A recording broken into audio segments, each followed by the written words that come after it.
은혜롭게 해주셨 찬양팀께 또 감사드리고요. 저는 돌이켜 보면 성천교회 그 청년부 그 전도사로 한 3년을 같이 이렇게 지냈습니다. 근데 3년여 기간을 이렇게 같이 우리 청년들과 지내면서 하나의 프로그램이 잊혀지지 않는 프로그램이 있는데, 그때는 이제 청년들과 같이 성역 공부하고 하는데 뭔가 좀 부족하다, 이게 뭔가 부족할까 곰곰이 생각하다가 리더들과 결정을 했습니다. 그것은 한번 공동체를 해보자. 일주일을 공동체를 해보자. 그래서 주일 저녁에 저 위에 교회에서 거기는 이제 숙박을 할 수도 있고 뭐 교육관도 있고 그랬어요. 주일 저녁에 모여서 같이 주일 저녁부터 시작해서 같이 일주일을 사는 거였습니다. 청년들, 원하는 청년들 모여서 한 열 몇 명 됐던 것 같습니다. 그래서 일주일을 같이 사는 건데요. 일주일을 같이 새벽 예배 참여하고, 그 다음에 아침부터 저녁까지 강의 듣고, 그리고 GBS 성경 공부들을 나눠서 하고, 물론 이제 일주일 기간 중에 약속이 있거나 어떤 개인적인 프로그램이 있으면 이제 이야기를 해서 갔다 오도록 하는데요. 수요 예배 드리고, 그 다음에 금요 기도도 하고, 그러니까 어떨 땐 기도 저녁까지 이렇게 같이 기도하고, 그래서 주일 대예배까지 일주일을 같이 이렇게 보냈던 프로그램을 했습니다. 그때 다니엘 공동체라고 그랬었나, 하여튼 그 프로그램을 했습니다. 근데 그 프로그램이 저에게는 가장 인상적으로 남아 있었던 것 같고요. 왜냐하면 공동체를 이렇게 하면서 굉장히 강한 연합과 그리고 팀워크와 그리고 주님을 향한 어떤 우리들의 마음을 하나로 모으고, 그리고 강의도 계속, 그래서 아마 주제별 강의 한 열 몇 개를 강의를 소화했던 것 같습니다. 제가 있었던 그때 선교회 간사들도 와서 강의도 하고 그렇게 했는데, 그 프로그램이 굉장히 기억이 많이 납니다. 지금 찬양 드리면서 그 프로그램 했던 기억이 나는데, 저는 강남중앙 침례교회에서 어릴 때부터 생활을 했습니다. 제가 대학처에 있을 때 우리 강성원 목사님이 전도사님으로 오셨던 교회가 강남중앙 침례교회인데, 강남중앙 침례교회를 쭉 다니면서 제가 예수님을 만난 게 중학교 때 만났죠. 중학교 때 김춘기 목사님이 감남산 기도원에서 일주일을 집회를 하셨는데, 그때 중고등학교 학생들도 이렇게 어느 시간부터 가서 같이 같이 이제 예배를 드리고 기도하고, 그러다가 금요일 저녁에는 선배들 손에 이끌려서 산으로 갔습니다. 강남산 기도원 산으로 올라가서 산에서 기도를 하게 됐습니다. 여러분, 요즘에는 중고등학교 학생들이 산에 가서 기도하거나 그러지는 않죠. 근데 그때는 그랬습니다. 가서 산에 가서 기도를 하는데요. 그날 밤 기도를 하면서 저는 성령, 지금 나중에 알았지만 성령 세례를 받던 거죠. 강하게 성령님이 저한테 임재를 하시는데, 정말 제가 경험하지 못했던 성령의 강한 역사와 회개와, 그리고 중학생이 뭘 알겠습니까? 근데 끊임없이 기도가 나오고, 그리고 굉장히 뭔지 모르는데 회개의 기도들을 많이 했었던 것 같고, 그러면서 중학교 때 여름방학이었는데, 그때 성령 세례가, 나중에 알았지만 성령 세례가 저에게 강하게 부어졌습니다. 그래서 예수님을 알게 되고, 예수님이 살아계신 정말 창조주시라는 것들을 그냥 알게 됩니다. 그러니까 그 우리의 영이 하나님을 바라보면, 하나님을 제대로 바라보면 그분이 나의 영의 아버지시다라는 걸 그냥 알게 되는 것이죠. 그래서 제가 하나님을 만났던 경험이 중학교였던 것 같습니다. 그 이후에 이제 강남중앙 침례교회에서 이제 신앙생활을 하는데, 그때 뭐 중고등학교 때 뭘 알겠습니까? 전 성경도 그렇게 잘 몰랐던 것 같은데요. 근데 교회에서 했던 프로그램들을 좀 따라갔던 거, 쭉쭉 따라갔던 것 같습니다. 그래서 저희들이 그 금요일 날 같은 경우는요, 금요일 10시부터 새벽 5시까지 쉬지 않고 철야 기도를 했습니다. 요즘에는 그런 철야 안 하죠. 우리 성천교회 요즘에 그 금요일 날 금요 기도회를 하죠. 제가 전도사로 있었을 때 금요 기도회 9시부터 하나요? 9시부터 한 11시까지 12시 가까이 그 정도 이렇게 기도회를 하지 않습니까? 제가 전도사로 있었을 때 찬양인도 하고 기도했던, 그게 또 생각이 참 많이 나요. 너무 뜨겁게 기도해요. 우리 대학 캠퍼스에 있으면 기도 시간이 참 잡기가 굉장히 어렵고 공간도 없고 그러기 때문에 굉장히 어려운데요. 아무튼 제가 중고등학교 때는 그렇게 기도를 하면서 정말 하나님의 그 어떤 살아계심을 그냥 체험을 했던 시간들이었던 것 같습니다.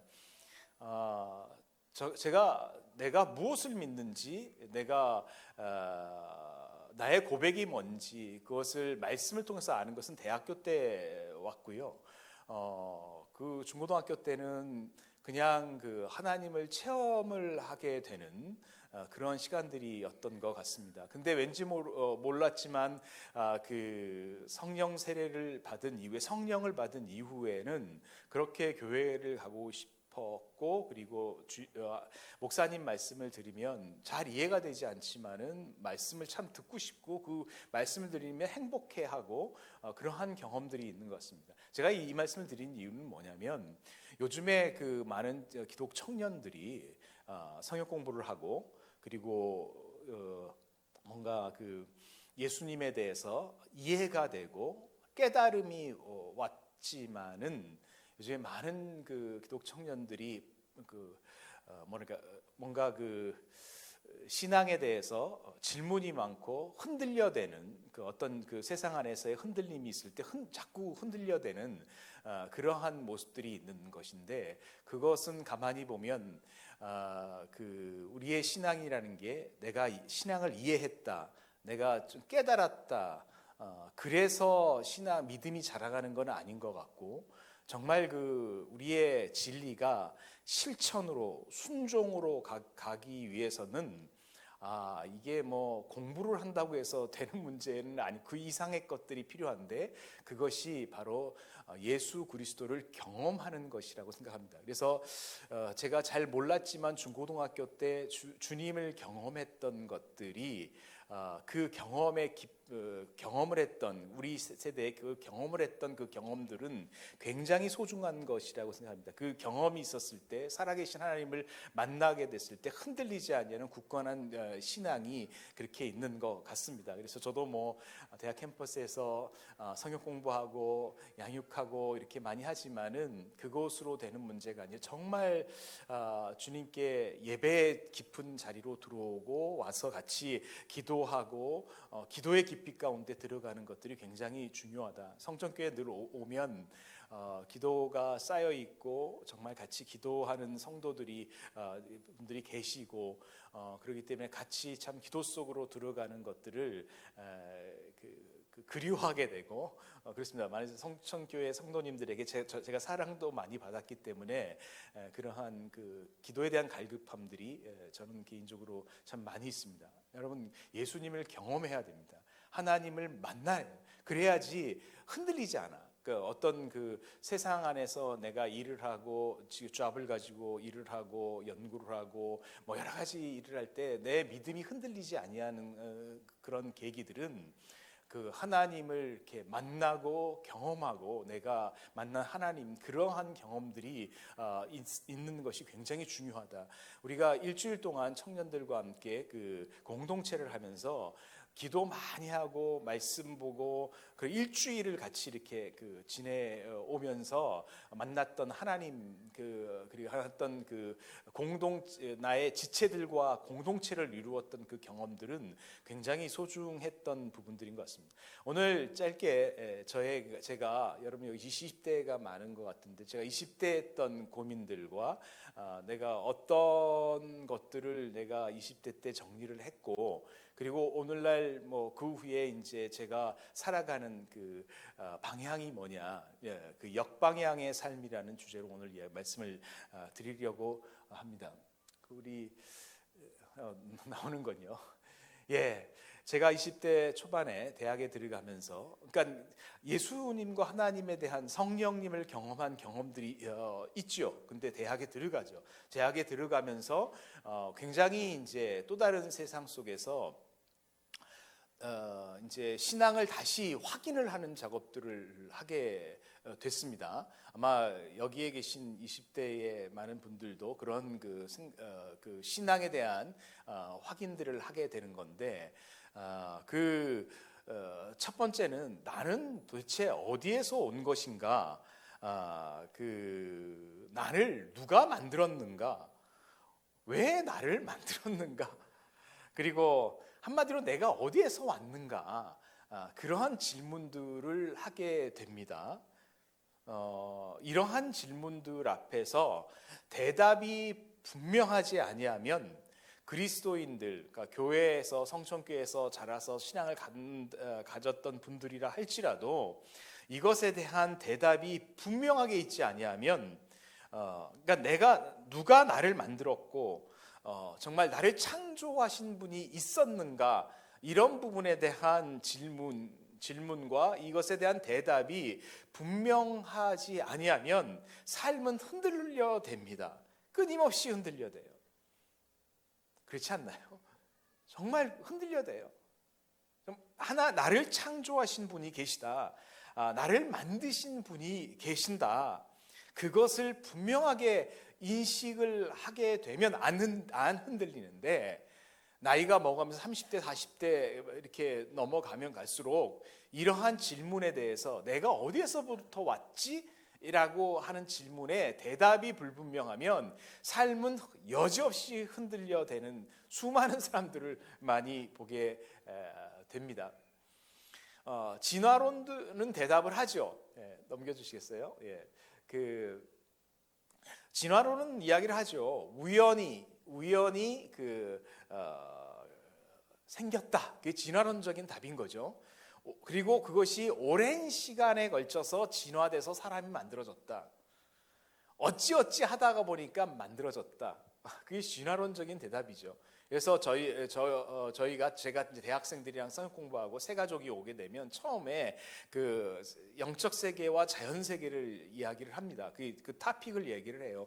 누가 이 세상을 만들었고 사람은 누가 만들었는가? 이것이 가장 큰 이슈이기 때문에 창조론과 진화론에 대한 얘기들을 하면서 얘기들 시작하죠. 그래서 창조주 하나님이 계신다라는 것들을 부인하게 되면 결국은 우연히 나는 만들어졌고 오랜 시간 진화돼서 만들어진 존재고 어찌어찌 하다 보면서 만들어집니다. 그러나 이런 진화론적인 전제는 그냥 부품을 한 2만 개를 확 던져버렸더니만 이 부품을 확 2만 개를 던지니까 그냥 비행기가 돼버려, 헬리콥터가 돼버리는 요 확률이에요. 이거 사실 진화론이라는 것은 그런 확률인 것이죠.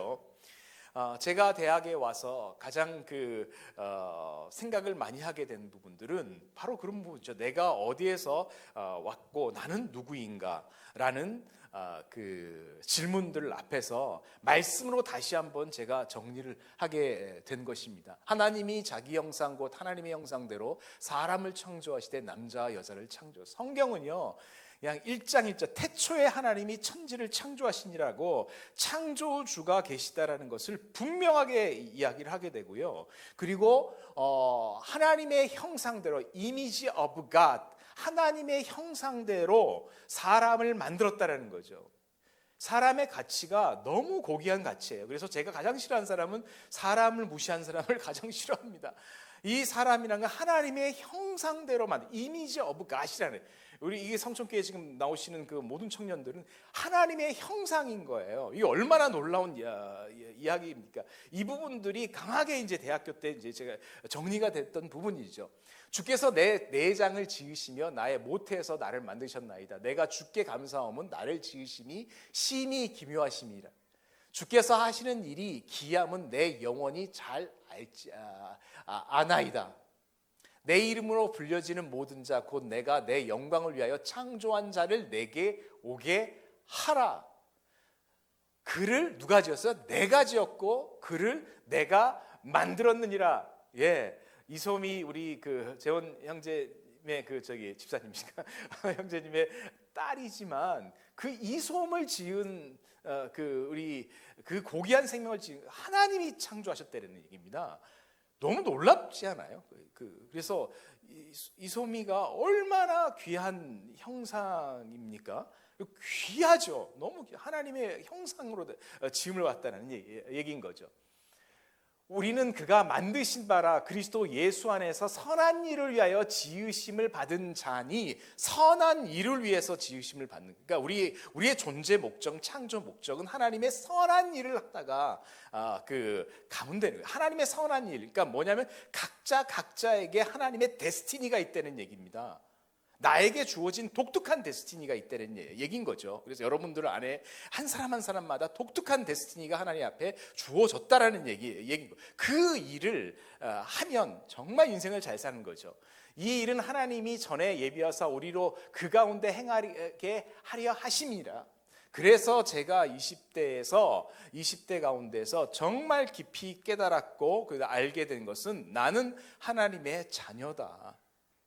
이러한 아이덴티티, 자기의 확신, 그리고 이것을 다시 한번 그렇게 갖게 되는 그런 계기가 20대 저에겐 있었습니다. 그래서 영접하는 자, 그 이름 믿는 자들에게는 하나님의 자녀가 되는 오소리티, 권세가 주어진다라는 것이죠. 이게 별말이야. 대단히 너무너무 놀라운 말입니다. 하나님의 자녀가 된다가 아니라 자녀가 되는 그 권세가, 오소리티가 그냥 우리한테 주어진다는 얘기입니다. 그래서 여러분이 명하시면 하나님의 권세에 의해서 그 명령대로 이루어지게 되는 거고, 여러분이 손대는 일마다 하나님의 형통함들이 있게 된다는 얘기인 거죠. 이것이 자녀가 갖고 있는 권세라는 것이죠. 예. 넘겨주시겠습니까? 이 대답이 있을 때 가장 분명한 거죠. 그런데 20대에 와서 보니까 도대체 삶이 이제 교회, 집, 학교 여기에서 좀 더 벗어나죠. 그래서 내가 사는 곳을 이렇게 돌이켜 보게 됩니다. 한번 넘겨주시게 계속 눌러주셔야 됩니다. 예. 모든 크리스찬들은 천국과 제국에서 삽니다. 천국, 영적 세계 안에서는 천국, 우리의 시민권이 어디 있습니까? 우리의 시민권은 하늘에 있다라고 그러죠. 하늘에 있죠. 하늘의 도성 속에 있다. 시민권. 물론 우리의 국적은 대한민국 국민이지만 진정한 우리의 국적과 시민권은 하늘에 속한 것이라는 것을 알게 됩니다. 예수님을 통해서 거듭난 사람은. 그러나 우리는 제국에도 살죠. 땅의 도성에 살죠. 넘겨보세요. 제국 먼저 얘기를 하다 보면 한번 넘겨주시겠어요? 제국은 끊임없이 확장합니다. 끊임없이 외부 운동을 하게 되고, 그러나 이 제국은 타인들을 억압하게 하는 특성이 있습니다. 굉장히 이기적이니까 그렇습니다. 이 제국 안에서 작동되는 원리는 인본주의 사상들이 작동되고요. 그리고 이 제국에는 끊임없이 시대 정신이 이렇게 흘러가게 됩니다. 이 제국에는 기술 사회가 작동이 되는 사회입니다. 넘겨주시겠습니까? 천국은 반대죠. 천국도 확장되지만 제국은 웨이브 운동을 하지만 제국들이 이렇게 성장하다가 타락하고 이렇게 쇠퇴하고 성장하고 웨이브 운동을 하지만 천국은 끊임없이 지금도 확장돼 가고 있습니다. 지금도 끊임없이 천국, 그러니까 영적인 눈을 열어보면 천국이 끊임없이 확장돼 나가고 있는 것들을 봅니다. 발전이 계속됐어요. 나중에는 완성되겠죠. 이 천국 안에서는 이기심이 아니라 타인을 섬기는 것들이 속성을 갖고 있고, 그 다음에 신본주의, 하나님 중심의 그 어떤 힘들이 이렇게 작동이 되고, 그것은 예수의 복음이 이런 천국 안에 있는 것을 보게 됩니다. 넘겨주시겠습니까? 근데 대학에서 와서 보니까 이 죄가 곳곳에 있는 거죠. 예, 우리가 대학생활에 딱 들어가게 되면 중고등학교 때 어떤 생각하지 못한 사이즈의 죄들이, 더 넓은 사이즈의 죄들이 이렇게 보여지게 되는 것이죠. 죄 짓는 사람들이 많고, 특별히 위선적인 삶이 그 당시에도 마찬가지, 지금도 마찬가지일 거예요. 사람들이 굉장히 위선적인 삶을 살아가게 되고, 돈을 추구하게 되고, 그러한 구조학을 이렇게 보게 되게 됩니다. 그래서 사람이 결국은 열심히 무엇인가를 선한 것을 이루려고 막 하지만은 영이 죽었기 때문에 곳곳에 죄악이 판을 치고 있구나. 그것들을 대학 때 20대 때 이렇게 눈으로 보게 되면, 그럼 나는 어떻게 살아야지 하는 어떤 질문들이 많이 보게 됩니다. 그래서 죄를 져도 많은 그 청년들이 죄를 져도 그것은 죄인지도 모르고 그것을 장려하는, 그렇게 사는 것을 장려하는 것들을 보게 됩니다. 여러분, 신앙을 가진다는 것은요, 믿음을 가진다는 것은 죄에 대해서 점점 민감해집니다. 그래서 성숙한 신앙인이 된다는 것은 마치 전자현미경이 하나 더 있는 것처럼, 전자현미경이 얼마나 세밀하게 이렇게 보죠. 그런 것처럼 신앙이 성숙되면, 처음에 초신자는 죄에 대해서 그게 그렇게 중요한 건지는 모릅니다. 죄를 잘 이해도 안 되고 인식도 안 되지만, 그냥 성천교회에서 믿음이 자라고 조금씩 자라고 작아서 영적으로 성숙되고 계속하다 보면 이게 점점점 죄를 보게 되고, 죄에 대해서 인식하게 되고, 전자현미경이 이렇게 사물을 이렇게 비추는 것처럼 죄의 깊이를 보게 되고, 하나님께 기도하게 되고, 그렇게 되는 것이 신앙인 것 같아요. 넘겨주시겠습니까? 오늘날 청년들에게 진짜 시간을 돌이킬 수만 있다면 하는, 제가 써놨는데, 정말 많은 청년들이 교회를 이렇게 떠나고 있습니다.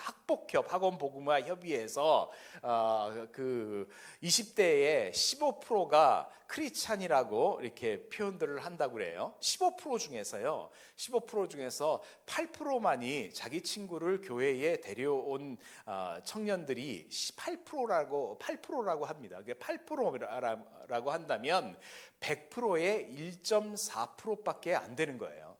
100%의 1.4%. 그러니까 오늘날 20대 청년들의 1.4%만이 복음을 전하고 그 청년들을 교회에 이렇게 노력을 했던 청년들이 1.4%라는 거죠. 그러니까 저희 학교에 3,400명이 신입생이 있다면 3,400명의 1.4%는 몇 명입니까? 한 40-50명 그 사이 외에는 복음을 전하는 사람들이 이렇게 적어가고 있는 게 지금 작금의 우리의 그 현실인 것이죠. 그래서 오늘날 청년들의 최대의 고민들은 생존인 것이, 생존. 이렇게 있다가 난 굶어 죽을 것이다. 이러한 두려움들이, 그러니까 두려움이 청년들 안에 마음 깊은 곳에 있는 것들을 볼 수 있는 것이죠. 또 교회에서 보게 되면 전문성과 영성을 통합해서 삶을 살아가는 통합 모델이 굉장히 희소하게 되고, 공적 가치와 신앙의 공공성에 대한 모델들이 잘 안 보이기 때문에 청년들이 조용히 교회를 사라지고 있다는 것이 진짜 현실인 것이죠. 그래서 결국은 청년 사역이 어떤가라고 물어봤을 때 앙케이트 조사의 69%가 굉장히 부정적으로 대답했던 부분이 정말 생각해 볼 필요가 굉장히 많이 있는 부분들이. 다시 말해서 교회는 청년들에게 깊은 소통과 깊은 돌봄을 해야 된다. 캠퍼스 안에 있지만 여기서 제가 해주는 것은 단지 소통하는, 젊은 세대 되도록이면 소통하고 깊은 돌봄이 오늘날 청년들에게 정말 필요한 부분이 아닌가. 넘겨주시겠습니까? 넘겨주세요. 그다음에 시간이 많이 없어요. 넘겨주시고. 그랬을 때 제가 깨달았던 건, 예수님은 결국은 피뢰침과 같은 것이 필요하다. 왜냐하면 이 죄가 무서운 실체입니다. 여러분, 죄가요 추상적인 개념이 아니고요, 죄라는 것이 그냥 객관적인 그 어떤 것이 아니고요. 죄는 살아 이렇게 움직인 거와 같은 그러한 그 생물과 같은 것. 그러니까 죄는 점점점 커지게 되고 죄를 다스리지 아니하면 계속 죄가 연결이 되고 연대가 되고 죄가 죄를 연대하게 되는 그러한 모습을 띠고 있는 것을 보게 됩니다. 무서운 실체라는 거죠. 특별히 이 죄라는 것은 내가 사랑하는 곳에, 내가 사랑하는 그 공간에, 내가 사랑하는 대상에 더 많이 그 작동되고 있는 것들을 이렇게 볼 수 있습니다. 그래서 이 죄의 문제가 결국 제가 다시 20대 때 깊이 알게 되는 것은 예수 그리스도가 정말 이 죄의 문제를 감당하려고 정말 이 세상에 오신 거구나. 우리가 아직 죄인 되었을 때에 그리스도께서 우리를 위하여 죽으심으로 하나님께서 우리에 대한 자기의 사랑을 확증하셨느니라. 그러면 이제 우리가 그의 피로 말미암아 의롭다 하심을 받았으니 더욱 그로 말미암아 진노하심에서 구원을 받을 것이니 곧 우리가 원수 되었을 때에 그의 아들의 죽으심으로 말미암아 하나님과 화목하게 되었은즉 화목하게 된 자로서는 더욱 그의 사랑하심으로 말미암아 구원을 받을 것이니라. 아, 그렇구나. 예수 그리스도가 내가 받아야 될 그 형벌 자체를 대신 받았다. 원래 이 그 구약에 보면 제사를 지낼 때 그 짐승을 이렇게 데려오잖아요. 이렇게 짐승을 쭉 데려오는데 레위기 1장에 보면 짐승을 이렇게 데려서 제사를 지내는데 먼저 짐승, 그러니까 흠이 없는 짐승을 소 같은 것을 데려옵니다. 소를 데려오고 그렇게 이제 짐승을 데려오는데 짐승에게 먼저 안수를 합니다. 누가 안수를 할까요? 그 안수를 하는 사람은 제사장이 안수를 하지 않습니다. 그 제사를 드리는 사람이 안수를 합니다. 그 안수를 했을 때 그 죄가 그냥 짐승한테 확 그냥 그 전가됐다라고 하는 거죠. 전가가 되죠. 그래서 짐승한테 죄가 전가된 다음에 그 다음에 어떻게 합니까? 짐승을 죽입니다. 누가 죽여요? 제사 드리는 사람이 짐승을 죽입니다. 죽인 다음에 어떻게 해요? 각을 떠버립니다. 각을 떠요. 아니, 껍질을 벗깁니다. 레위기서 보면 잘 보세요. 레위기서 1장 보면 껍질을 벗겨버려요. 짐승의 껍질 벗기는 거 쉬운가요? 짐승 죽이는 것도 쉽지 않습니다. 여러분, 짐승 그 소를 죽일 때 어떻게 죽입니까? 만약에 그 어떤 머리 중앙을 갖다가 한 번 친다고 해서 한 번 쳐갖고 죽나요? 안 죽어요, 잘. 그렇죠? 그 다음에 이 껍질을 벗겨버립니다. 그리고 각을 떠요. 그리고 내장을 다 꺼내죠. 그 다음에 나중에 그냥 태워버립니다. 태워버린 다음에 레위기를 보세요. 하나님이 기뻐하시고 흠양하시는 것이라는 거죠.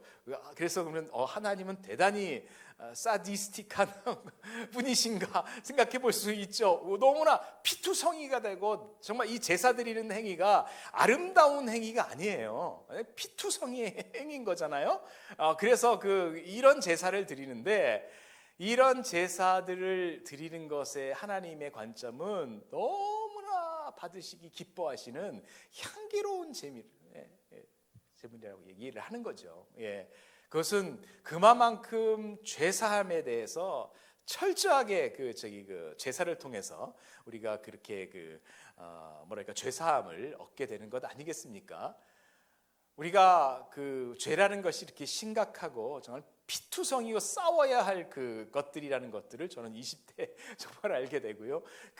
내가 받아야 될 그 형벌을 예수님께서 친히 이렇게 죄인 됐을 때 받으심으로 말미암아 영적인 피뢰침이 됐다. 그래서 나는 피해갈 수 있다. 넘겨주시겠어요? 그러고 난 다음에 제가 이제 인생을 살아보면서 여러분 그 볼링을 치시죠? 치나요? 가끔 우리 그때 이제 그 청년부 했을 땐 주일 오후에 그 초등학교 가고 축구를 그렇게 했는데 요즘에는 축구를 하나요? 그때 정말 축구 많이 했어요. 저도 우리 청년들이랑 함께 너무 재밌어요. 지금 생각해 보면 다른 교회 그 팀이랑 그 축구하고 시합도 하고 리그전도 하고 막 그랬던 그 즐거운 기억이 있는데요. 그때 이제 그 볼링도 쳤던 것 같습니다. 볼링을 칠 때 킹핀이 몇 번 공이에요? 예? 킹핀이 여기서 이 번호 볼링 지금 10번까지 볼링 공인데 킹핀이 몇 번 공일까요? 그러니까 킹핀을 쓰러뜨리지 않으면 저거 스트라이크가 안 나옵니다. 맞아요. 공은 1번과 3번 사이로 들어가게 돼요. 사이로 들어가서 킹핀은 5번입니다. 요즘에 여기 우리 우리 성숙계 청년분들은 볼링에 잘 안 치나면서 이렇게 언제 한번 같이 재현 형제랑 볼링 한번 치러 가시죠. 그래서 킹핀을 어떻게 쓰러뜨리나. 5번 공이 쓰러지면 스트라이크가 되는 거죠. 1번 공을 쳐도 스트라이크가 안 나와요. 이건 이론적으로 그렇습니다. 5번 공을 무너뜨려야지만 스트라이크가 나와요. 공이 1, 3 사이로 확 들어가고 5번을 쓰러뜨리는 것이죠. 그렇기 때문에 이 킹핀이 대단히 삶을 살아갈 때 중요하다. 인생을 살 때 정말 킹핀이 굉장히 중요한 것이죠. 킹핀을 어떻게 쳐야 하는가, 이것이 인생 승부가 달려버리는 것이죠. 내가 어떠한 잡을 갖던, 내가 어떤 데스티니를 갖던 그 킹핀을 찾아서 그것을 넘어뜨려야 되는 삶을 살아갈 때 근데 이러한 인생의 킹핀을 찾는 방법, 그리고 인생 도감이 어디냐? 바로 성경 안에 있는 거구나라는 것을 저는 20대에 알게 됐습니다. 그래서 성경 공부를 그리고 제자 양육을 받기 시작을 했습니다. 나의 인생 한 번뿐인 인생 정말 성공을 해야 되잖아요. 그렇기 때문에 내가 나의 인생의 목적지대로 잘 갈 수 있기 위해서는 내가 성경을 공부하고 그 성경 안에는 나의 인생의 조감도가 다 그려져 있는데 그 조감도를 보면서 결국은 내가 인생을 살아가야 되는 거구나라는 것들을 20대에 알게 된 것이 저는 너무나 감사합니다. 여기 계신 분들도 빨리 그 킹핀을 찾는 방법들을 빨리 배우시면 참 좋을 것 같습니다.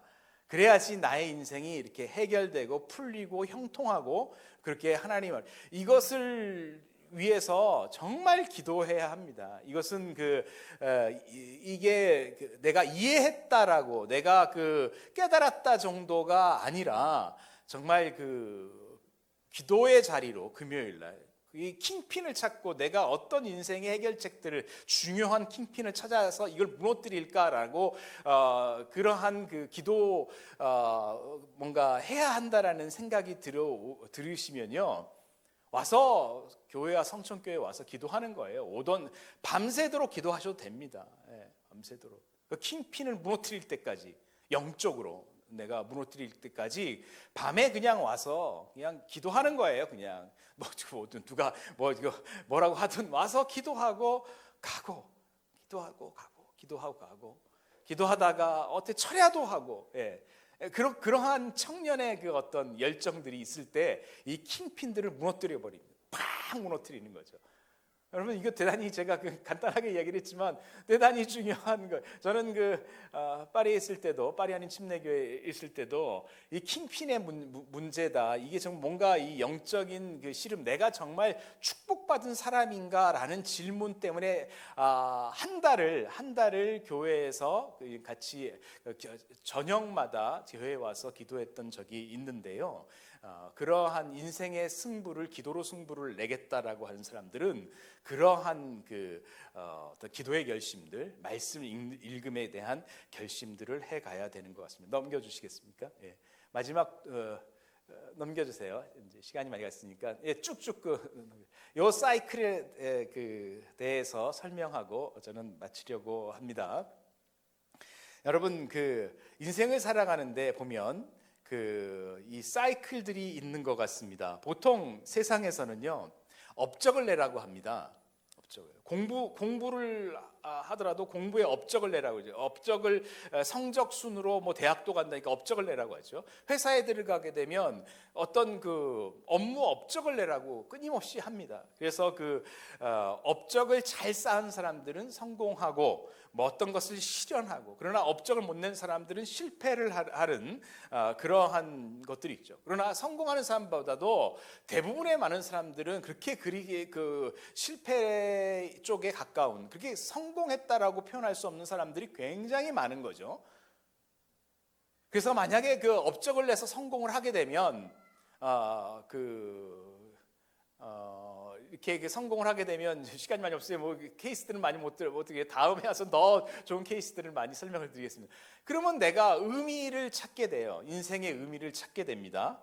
그래서 내가 의미를 찾게 되면 내가 존중받는 것 같고, 그러나 업적을 내서 실패를 하게 되면 자기는 가치로운 사람이 아니다라고 생각해서 부끄러워하게 됩니다.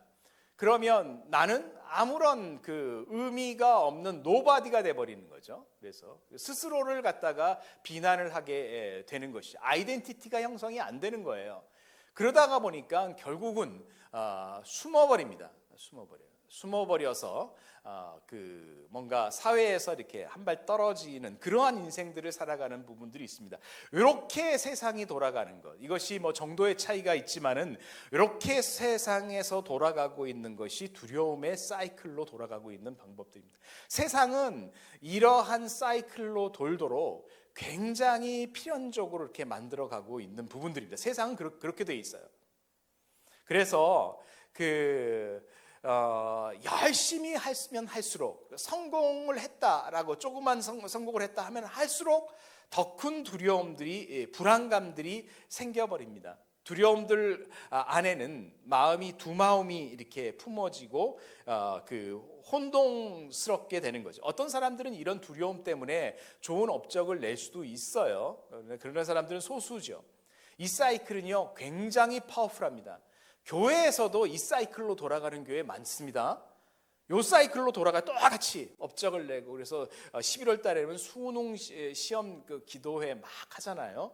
그러나 그 기도회 하는 건 좋지만은 이게 이 사이클로 돌아가서 기도를 한다는 것은, 그럼 이 사이클을 더 강화시켜버리는 그 결과들을 갖고 오는 것이죠. 우리의 문화가 두려움의 사이클을 강하게 돌리고 있습니다. 너무 강하게 돌리니까 저출산 문제가 그런 문제들인 거죠. 아이를 안 낳겠다라는 거예요. 그 두려움의 사이클들이 너무나 강하게 되는 것이죠. 예. 은근히 이러한 사이클들이 강하게 돼요. 그리고 교회 안에 육신에 속한 사람들이 많기 때문에 이런 사이클로 돌다 보니까 이게 정말 그 교회 안에서 성도들이 있지만은 요 사이클로 모든 걸 생각하게 되니까 이 교회 정말 이거 참 문제다, 그 생각이 많이 들게 돼요. 이 두려움은 어디에서 옵니까? 두려움의 근원은 사단이에요. 사단이에요. 그래서 이 사이클을요 끊어버려야 되는 거예요. 제가 최근에 계속적으로 지금 계속 요즘에는 많이 이 말씀을 많이 드리는데, 이 사이클을 끊어내야 됩니다. 이것의 그 사이클은 끊고 역사이클로 방향을 바꿔버려야 돼요. 회개라는 것은 그런 거예요.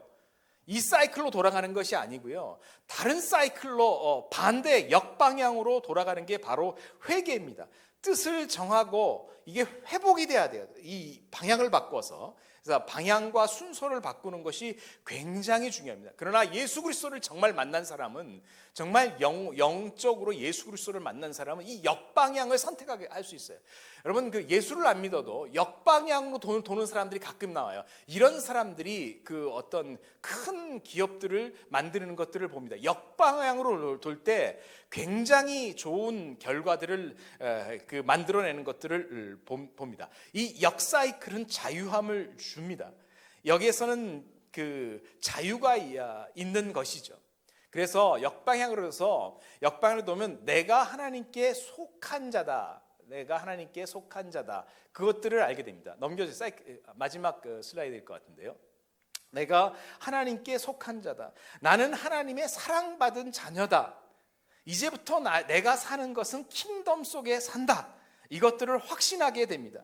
내가 하나님의 속한 사람이라는 것을 믿는 사람은 내가 축복받은 blessed man이라는 것들을 확신하게 되는 것이죠. 이것이 신앙의 출발인 것이죠. 내가 하나님의 자녀로 인정받았으니까 나는 하나님께 축복받은 사람이야. 내가 축복받았으니까 이 축복받은 나는 뭘 합니까? 옆에 사람을 축복하게 됩니다.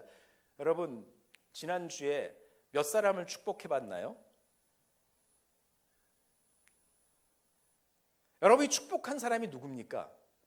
입으로. 여러분, 우리가요, 기독 청년들이 축복에 대해서 대단히 인색한 축복을 안 하고 살아요. 여러분, 우리에게 준 굉장한 특권은요, 축복을 하는 것입니다. 내가 회사를 가도 축복하고, 내가 우리 과를 축복하고, 내가 우리 회사를 축복하고, 성청교회를 축복하고, 내 아내를 축복하고, 내 자녀를 축복하고. 우리 재원 형제는 그래도 이소험한테 끊임없이 축복을 하지 않습니까? 하루에 한 번씩 손 얹고 기도해서 축복을. 그러니까 아버지의 가장으로는 축복권이 있어요. 가장이 손을 얹고 기도해버리는 거죠, 축복권을. 여러분, 그 예수를 믿지 않은 학생들한테도 내가 너를 위해서 기도할게, 네 아프다니까 내가 기도할게 하면서 그냥 그 어깨 놓고 축복하면서 기도해보세요. 다 좋아합니다. 한번 해보시라는 거예요. 여러분, 우리 안에는 축복권이 있는 거예요. 그래서 사장과 회사 사장과 직원들과 축복하죠. 나라를 위해서 축복하고, 경제를 위해서, 교육을 위해서, 정부를 위해서, 정치를 위해서, 문화를 위해서 축복을 하고, 끊임없이 우리는 축복할 수 있는 그 힘이 어디서 나오느냐? 내가 하나님께 속한 자녀다라는 것들을 깨달아 알기 때문에 축복할 수 있는 힘이 거기서 생기는 거예요. 이 놀라운 특권이 있는데도 우리는 사용하지 않잖아요. 여러분, 이번 한 주 내가 만나는 사람마다 축복하리라. 우리 강성원 목사님께서 축복을 하세요. 네, 그리고 우리 집사님을 위해서 축복하세요. 제 집사님을 위해서 계속 축복을 하세요. 계속 축복을 하세요. 어떤 일이 벌어지느냐, 내 삶에서 한번 시험을 해보시라는 얘기예요. 여러분, 역방향으로 살게 되면 이 파워가 어떤 파워인지를 알게 되는 것이에요. 네, 우리 안에 있는 그 힘이라는 것이 무엇인가 알게 됩니다. 그렇게 될 때 나의 정체성이 확신하게 됩니다. 내가 하나님의 자녀였지. 그리고 나는 왕 같은 제사장이요, 거룩한 나라요, 그의 소유된 백성인지, 그것에 대한 확신이 오는 것이죠. 그래서 정체성이 변합니다. 정체성이 변하면 뭐가 변할까요? 말이 변합니다. 스피킹이 바뀌어요. 저에게 일어났던 일, 20대에 부터 이렇게 지켜보면 말이 바뀌었구나. 언어가 바뀝니다. 자꾸 축복하는 말로 바뀌는 거죠. 안 좋은 말을 하기가 싫어요. 자꾸 비판하는 말 하기가 점점 싫어집니다. 그래서 축복합니다. 어떨 때는 핍박받을 때도 더 축복을 하게 되는 거예요. 그래서 비판하는 말을 어색하게 되고 막 할 때도 있죠. 그러나 우리의 언어가 바뀌어 버립니다. 또 하나는 뭐가 바뀌냐면, 정체성이 바뀌면 내가 보는 것이 바뀝니다. 내가 보는 것이 바뀌어요. 왜냐하면 하나님의 계시가 임하기 때문에 하나님이 일하시는 것들을 이렇게 보게 되는 것이죠. 그래서 예수님의 세계가 보이는 것이죠. 그래서 사람을 보는 눈이 달라지고요. 이 보는 게 달라지는 거예요. 이렇게 보는 게 달라져요. 이것이 축복인 거예요. 그 다음에 뭐가 달라집니까? 스펜딩이다. 내가 시간을 사용하고 돈을 사용하는 것이 달라져 버려요. 정체성이 바뀌면 이것이 이렇게 바뀌어 버리는 거죠. 나의 시간과 나의 돈을 어디에다가 더 사용해야 할 것인가, 이것이 바뀌어 버립니다. 완전히 바뀌어 버린다니까요, 실질적으로. 그러면서 삶의 의미의 변화가 옵니다. 내가 왜 사는가? 그랬을 때 내가 세상에 좋은 성공을 얻으려고, 내가 물질을 더 얻으려고, 이런 것이 아니고요. 그 성령의 역사를 통해서 이게 그 어떤 삶의 의미가 바뀌다 보니까 세상을 책임지고 가족을 책임지려고 하는 것으로 바뀌어버립니다. 자꾸 세상을 책임지는 마음이 그냥 올라오는 거예요. 올라와. 그 올라옴이 팍 올라올 때 내가 네팔을 책임지고 내가 요르단을 책임지겠다라는 그런 마음들이 그냥 올라오게 되는 것이죠. 그래서 의미가 바뀌어버리죠. 그래서 너희는 새로운 피조물이라, 그런 말씀처럼 이렇게 바뀌어버리는 거죠. 의미 자체가 바뀌는 것이죠. 그 다음에 그것이 바뀌면 많은 그 킹덤 사이클의 결과들이 우리 삶에서 쌓이게 되는 것이죠. 내가 나의 영광을 위해서 사는 것이 아니라 오로지 하나님의 나라와 킹덤을 위해서 내가 살겠다. 내가 공부를 하든 내가 돈을 벌든 무엇을 하든 내가 하나님 나라를 위해서 일을 해야지라는 생각들이 분명히 오게 됩니다. 마태복음 18장 18절에 진실로 너희에게 이르노니 무엇이든지 너희가 땅에서 매면 하늘에서 매일 것이요 무엇이든지 땅에서 풀면 하늘에서도 풀리리라. 알게 돼요. 역방향으로 돌게 되면, 그리고 하나님의 내가 자녀고 나이가 축복받은 사람이라고 한다면 이 말씀이 나에게 주신 말씀이구나. 히브리서 11장 1절처럼 믿음은 바라는 것들의 실상이요 실체요 보이지 않는 증거다라는 것들을 내가 확신을 하게 됩니다. 여러분, 믿음으로 우리가 보이지 않는 세계의 자원을 가져다가 쓸 수 있는 거구나 라는 것을 알게 되는 거예요. 알게 되면서 그 힘을 가지고 이 업적을 내버립니다. 업적을 내요. 여기서 업적은 세상의 업적이 아니에요. 하나님이 나에게 하라고 시킨 그 데스티니들을 그냥 해버리는 것이죠. 그래서 우리가 하나님의 능력과 에너지를 그 보이지 않은 세계에 있는 하나님의 능력과 에너지를 이 세상의 실제 세계 가운데 끌어당겨서 그 업적을 이루게 됩니다. 아닌 것 같아요? 여러분, 땅에서 매면요 하늘에서 매어버립니다. 이 순서를 잘 보세요. 하늘에서 매이는 게 먼저가 아니에요. 이게 유대인들이 깜짝 놀라는 구절일 텐데, 이 땅에서 메어버리면 하늘에서 메어버리고 땅에서 풀면 하늘에서 풀린다라는 얘기입니다. 지금 제가 깨달았던 것들을 지금 말씀드리고 있는데요. 여러분에는 맺고 풀고 하는 권세가 여러분들 가운데 있는 거예요. 성천교회 청년들에게 이 땅에서 메어버리고 땅에서 풀어버리는 권세가 여러분 가운데 있는 것입니다. 그래서 여러분들에게서 하나님께서 여러분들에게 하라고 주신 일, 이것이 잘 모르겠다 그러면 한 달간, 두 달간 기도하세요. 저녁마다 교회에 와서 기도하세요. 하나님, 내가 무엇을 하다 죽을 것인가, 이것을 잘 모르겠습니다 하면 그 데스티니를 위해서 기도하시라는 얘기입니다. 그 기도하다가 하나님이 나는 이런 일을 위해서 부르셨구나라고 그것을 알게 되게 되면, 그 일을 하다가 보면 땅에서 메어버리면 하늘에서도 메이고 땅에서 풀면 하늘에서도 풀린다는 거예요. 땅, 하늘, 땅, 다시 이런 방향의 어떤 그 순서가 있는데, 이러한 데스티니를 알면 굉장히 행복한 삶을 살게 되고요. 생각보다 이 여러분들에게 하나님께서 맡긴 이 일들은 생각보다 큽니다. 생각보다 커요. 기도하면서 한번 실현해 보세요. 생각보다 그분은 영의 아버지시기 때문에 자녀들이 생각보다 큰 일을 하기를 원하십니다. 그리고 하나님이 여러분에게 맡긴 그 일들을 하게 되면 그 일들을 돌파하는 힘이 부어집니다. 부어지는지 아닌지 한번 보세요.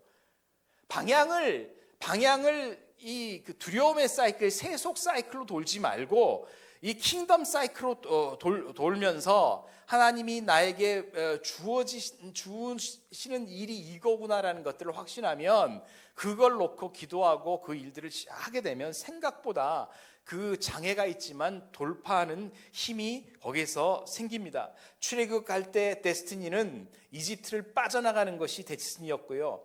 홍해와 그 바로의 군대가 막지만 하나님은 홍해를 갈라버리신 거죠. 여호수아 시대에는 가나안 정복이 이 시대의 데스티니였습니다. 강력한 난공불락 도시인 여리고가 막았었어요. 그러나 하나님이 그 성에 도달한 순간 그냥 여리고를 다 무너뜨려 버리시는 거죠. 데스티니의 길을 가면 이런 일들이 벌어진다는 거죠. 하나님이 나에게 맡긴 그 일들을 순종하고 따라갈 땐 길이 없고 큰 성이 막더라도 믿음으로 들었으면 성이 무너져 버리고 바다가 갈라져 버리는 일들이 벌어집니다. 이것은 킹덤 사이클로 돌 때 그런 일들이 벌어진다는 얘기입니다. 여러분, 이거 확신하셔야 됩니다. 하나님이 우리에게 주신 특권이에요. 믿음은요, 경험하는 거예요. 경험이 없으면 그 정말 믿음의 실체를 보기가 굉장히 어려워요. 영적인 것, 영성이 뭐냐? 영성은요, 관념적인 것이 아닙니다. 영성은 땅에서 실체로 드러나야 되는 것입니다. 기도 응답이 반드시 되는 것이에요. 영성은 구체적인 실체가 있어야 되는 거예요. 결국 영성이 은사나 신비주의 이런 거가 아니고요, 이 땅의 실체로 나타나게 된다는 얘기입니다. 여러분, 다음 세대가 교회를 떠나고 있습니다. 청년들이 왜 교회를 떠납니까? 교회에서 실체가 안 보이기 때문에 떠나고 있는 거예요. 모태에서부터 교회를 다녔던 청년들이 신앙을 떠나는 근본적인 이유는 교회를 다녀도 하나님이 역사하는 것을 보지 못하기 때문에 그들은 떠나고 있는 것입니다. 여러분, 성천교회는 다시 한번 정말 그 하나님의 그 일하시는 그것들을 보는 청년들이 여기저기에 일어나길 원하고, 있기를 원하고, 나에게 주신 하나님이 맡겨준 일이 무엇인가, 나를 향한 부르심이 무엇인가, 그것들을 잘 듣고 그 가운데 서서 그 길로 가고 그런 역방향으로 살기를 선택하십시오. 이거 쉬운 거 아닙니다. 많은 사람들이 이쪽 방향, 역방향으로 선택할 때 불안과 이게 될까 뭐 이러한 의심들이 있는 게 아니에요. 단호하게 기도하면서 역방향으로 내가 살겠다, 가치 중심의 삶을 살겠다, 그것을 결심하고 손대시고 일을 하신다면 하나님의 돌파가 여러분의 삶에서 일어날 것입니다. 이것을 위해서 우리가 같이 기도하고 나누고 그랬으면 좋겠습니다. 제가 기도하고 마치겠습니다. 하나님, 수많은 청년들이 어둠 속에서 방황하다가 길을 찾지 못하고 좌로나 우로나 치우치는 삶을 살고 있는 이 시대입니다.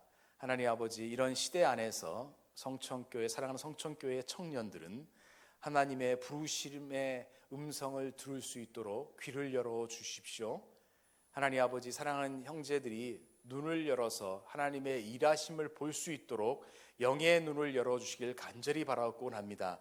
하나님 아버지, 마지막 시대에 나의 인생을 통해서 하나님께 어떻게 나의 인생을 드릴 것인가를 깊이 고민하고 기도를 시작하는 청년들이 있다면 주님께서 성령으로 기름 부어주시고 하나님의 부르심의 손길, 하나님이 함께 하심의 손길, 하나님의 형통함의 손길들이 넘칠 수 있게 해주시길 간절히 바라고 합니다. 하나님 아버지, 오후에 이렇게 같이 예배를 드리고 주의 말씀 듣는 사랑하는 청년들을 축복합니다. 하나님, 사랑하는 청년들이 축복하는 모든 축복들을 주님 응답하여 주시고 하나님 축복의 사람으로 한 사람 한 사람을 세워 주옵소서. 감사드리며 주 예수 그리스도를 받들어 기도드립니다.